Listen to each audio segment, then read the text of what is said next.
Non, jetons un coup d'œil aux origines et à l'histoire du peuple.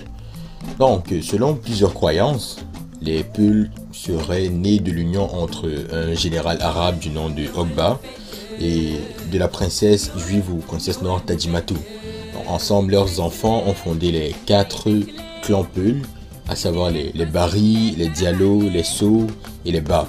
Évidemment, ça c'est une origine mythique, voire mythologique, même parce que plus tard dans le futur, on a démontré que cela n'était pas vrai. Donc, peu après, l'historien Cheikh Diop a émis une théorie comme quoi les Peuls seraient plutôt originaires de l'Égypte antique pharaonique, tandis que d'autres chercheurs attribuaient aux Peuls des ancêtres venant du sud du Sahara. On commence à parler des Peuls aux alentours du XIe siècle. Vous savez, il y a pour la plupart des ethnies subsahariennes un gros vide historique. Donc on quitte des fois directement des origines du peuple directement à des faits historiques qui sont vraiment très loin dans l'histoire, comme là c'est au XIe siècle. Ben, avec le manque d'informations, je ne peux que procéder que de cette façon-là.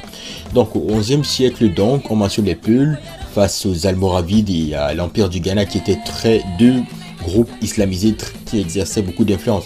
Donc beaucoup de tribus Peuls ont refusé de s'islamiser.